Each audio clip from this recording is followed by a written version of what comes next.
नमस्कार दोस्तों, stock India YouTube channel आपका हार्दिक स्वागत करता है। फर्स्ट टाइम चैनल को विजिट कर रहे हैं तो सब्सक्राइब जरूर कर लें। सब्सक्राइब कर यहाँ से बेल आइकन को हिट रखें, ऑल को जरूर सेलेक्ट करके रख लें ताकि नई वीडियो का नोटिफिकेशन आपको मिलता रहे।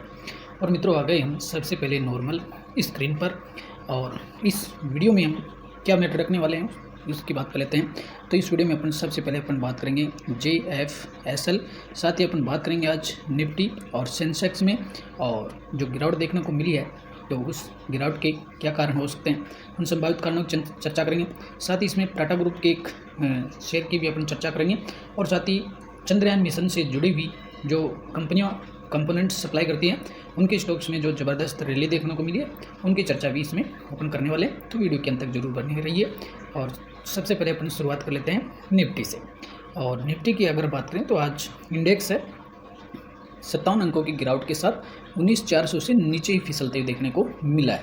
और यदि प्रीवियस क्लोज की बात करें तो पिछला जो क्लोज था 19,444, मार्केट की शुरुआत 19,444 से काफ़ी ऊपर खुलने के बाद करीबन 150 अंक ऊपर खुले थे, और एक अच्छी शुरुआत है सुबह मॉर्निंग के सेशन में देखने को मिली थी। लेकिन 10 बजे के बाद में मार्केट ने 19,584 का हाई किया, और उस हाई के बाद में मार्केट में रिकवरी देखने को नहीं मिली, और एक बड़ा फॉल है वो मार्केट की क्लोजिंग टाइम तक देखने को मिला है। और ऊपरी सिरों से सेम सिचुएशन की अगर बात करेंगे अपन तो सेंसेक्स में भी सेम सिचुएशन देखने को मिली है। जो ओपनिंग होती है काफ़ी हाई ओपनिंग होती है प्रीवियस क्लोज से, और प्रीवियस जो डे जो हाई था 65,913 के डे हाई के बाद में, और सेंसेक्स में बहुत ही बड़ी फॉल देखने को मिलती है, और करीबन 700 अंकों की एक दिन के हाई से 700 अंकों की बड़ी गिरावट है वो देखने को मिलती है। और इस गिरावट के क्या मायने रहे तो उस पर भी अपन चलेंगे। तो अगर आप देखें तो आज की जो तेज़ी थी इंडेक्स में, आईटी और बैंकिंग जो स्टॉक्स थे उनमें एक अच्छी रैली के कारण है वो शुरुआत, जो इंडेक्स की जो ओपनिंग थी वो अच्छी खासी देखने को मिली थी। कल भी अगर बात करें तो अमेरिका मार्केट में अच्छे संकेत मिले थे, अमेरिकी मार्केट रात भर अच्छे चले थे, और जो नेस्डेक्स था आईटी स्टॉक्स का इंडेक्स जो है उसमें भी अच्छी खासी रैली थी। उसी के चलते आज अपने मार्केट में भी आईटी स्टॉक्स है वो अच्छे चलते हुए देखने को मिले, जिसके चलते शुरुआती जो ओपनिंग थी बहुत ही अच्छी हुई थी। और लेकिन बाद में अगर देखें तो डेज हाई से सेंसेक्स था वो 732 पॉइंट गिरा, और ऑल ओवर 181 अंकों की गिरावट के साथ है वो रेड में क्लोज हुआ है।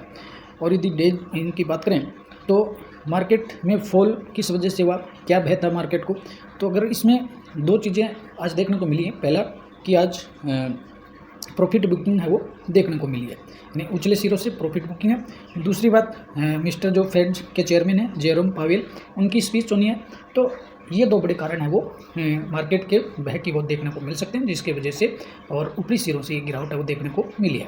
और मित्रों, आज गिरावट कंटिन्यूस देखने को मिली है जियो फाइनेंशियल की। और जियो फाइनेंस की भी बात करेंगे अपन तो जियो फाइनेंस का जो स्टॉक्स है लगातार आज चौथे दिन भी और लोअर सर्किट में देखने को मिला है।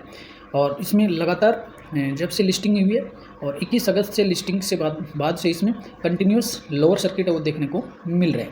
और लोअर सर्किट की वजह से कंपनी का जो जियो फाइनेंस का मार्केट जो कैप है वो 2 लाख करोड़ से घट करके मात्र 1.36 लाख करोड़ रह गया। और इस दौरान बड़ा जो मार्केट कैप है कंपनी का शुआ हुआ है। और यदि मार्केट इन 4 डेज की बात करें तो 4 लोअर जो सर्किट है उसकी वजह से जियो फाइनेंस का जो मार्केट कैप है करीबन 31,000 करोड़ का मार्केट कैप है वो ख़त्म हुआ। और तो ये एक बड़ी या यूँ देख कि इन्वेस्टर्स का भरोसा अभी इसमें देखने को नहीं मिल रहा है।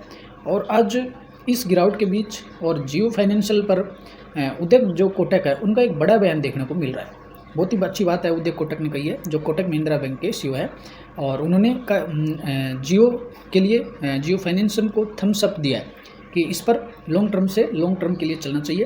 तो उदय कोटक जी ने क्या कहा है जियो फाइनेंशियल के बारे में उसकी चर्चा कर लेते हैं।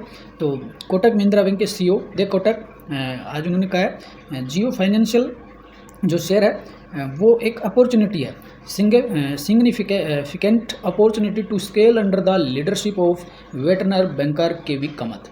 और जो जियो फाइनेंशियल के जो चीफ हेड हैं केवी कामत, और केवी जो कामत के अंडर में ये कंपनी अब काफ़ी अपॉर्चुनिटी वाली हो सकती है। आज कोटक के जो सीईओ हैं उदय कोटक जी ने ये आज बात कही। और आज जो टीवी 18 का बैंकिंग ट्रांसफॉर्मेशन जो समिट चल रहा था उसमें उदय कोटक जी ने ये बात कही थी और उन्होंने कहा कि I believe Jio financial has a significant opportunity to scales, यानी इसमें एक बड़े स्केल पर या एक बड़े पैमाने पर इसमें काफ़ी अपॉर्चुनिटीज़ हैं। और I have no doubt under the leadership of K V Kamath, और के वी जो कामत की लीडरशिप में कंपनी आज चलने वाली है, तो के वी कामत की लीडरशिप पर मुझे पूरा भरोसा है, कोई डाउट नहीं है। It will do a phenomenal jobs, और ये अपनी जो जिम्मेदारी है वो काफ़ी बखूबी निभाते हैं। I have always had the highest regards for Kamat, और जी यानी कामत पर किसी भी प्रकार की वो कोई डाउट नहीं है। तो ये आज बड़ी जो बात है वो जियो फाइनेंस पर और उदय कोटक जी ने कही है। और मित्रों साथ ही अगर बात करेंगे आप रिलायंस का, तो रिलायंस का स्टॉक्स भी करीबन 1.5% से ज़्यादा आज यहाँ गिरावट में देखने को मिला है। और रिलायंस की अगर बात करें तो रिलायंस पर भी कुछ बड़ी न्यूज़ आते हुए देखने को मिल रही है। और जो QIA है, कतर इन्वेस्टमेंट अथॉरिटी, उसने जियो का रिलायंस की जो रिटेल जो सब्सिडरी है या रिलायंस रिटेल वेंचर्स, इसमें 8,278 करोड़ रुपए के बड़े इन्वेस्टमेंट का की अनाउंसमेंट किया है। और करीबन QIA जो है वो करीबन $1 बिलियन का इन्वेस्टमेंट है इसमें कर सकती है। साथ ही इसमें ये भी कहा गया है कि जो QIA जो बड़ा इन्वेस्टमेंट इसमें कर रही है, और इस इन्वेस्टमेंट से और रिटेल जो बिजनेस है, रिलायंस का जो रिटेल बिजनेस वाली जो शाखा है या सब्सिडरी है रिलायंस रिटेल वेंचर्स, इसका जो मार्केट कैप है करीबन $100 बिलियन तक बढ़ सकता है। या वैल्यूएशन की बात करें तो रिलायंस का जो रिटेल सब्सिडरी का जो वैल्यूएशन है वो करीबन $100 बिलियन तक बढ़ सकता है।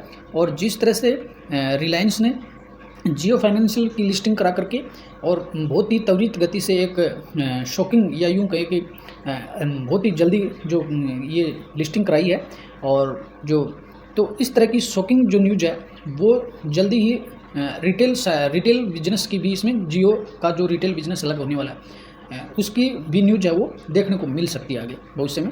तो हालांकि जो रिलायंस जियो फाइनेंस जो है कोई कमतर कंपनी नहीं है, बेहतर कंपनी है, अच्छे वैल्यूएशन है, और रिलायंस भी एक बड़ा खिलाड़ी है और बड़ी वैल्यूएशंस इनके पास हैं।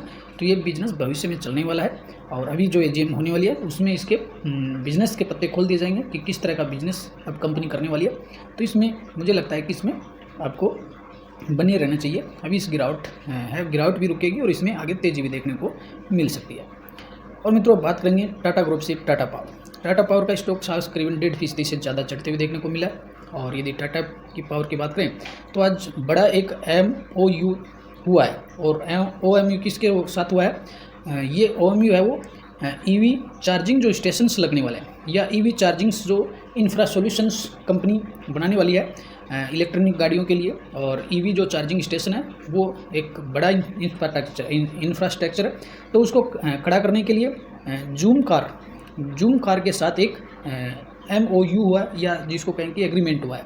तो इस एग्रीमेंट के तहत एक अच्छी अपॉर्चुनिटीज है, कंपनी है वो EV चार्जिंग इंफ्रास्ट्रक्चर को खड़ा करने में हासिल कर सकती है।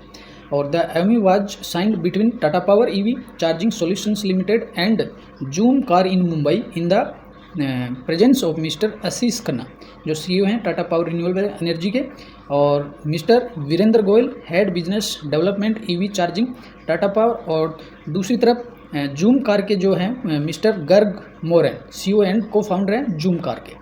तो इन दोनों के बीच है वो EV चार्जिंग इंफ्रास्ट्रक्चर को डेवलप करने के लिए, और एक इनके बीच एक बड़ा एग्रीमेंट इन दोनों के बीच देखने को मिला है। तो इस एग्रीमेंट से ऑलरेडी जो EV के लिए जो इंफ्रास्ट्रक्चर खड़ा किया जाना है, चार्जिंग स्टेशन खड़े किए जाने, तो इसमें टाटा पावर को एक बड़ा आने वाले समय में एक बड़ा रेवेन्यू हासिल होगा, और इसी से इस कंपनी को है वो काफ़ी बूस्ट मिलने वाला है। यदि लास्ट 6 मंथ की परफॉर्मेंस की बात करें तो लास्ट 6 मंथ में टाटा पावर ने 25% का रिटर्न दिया है।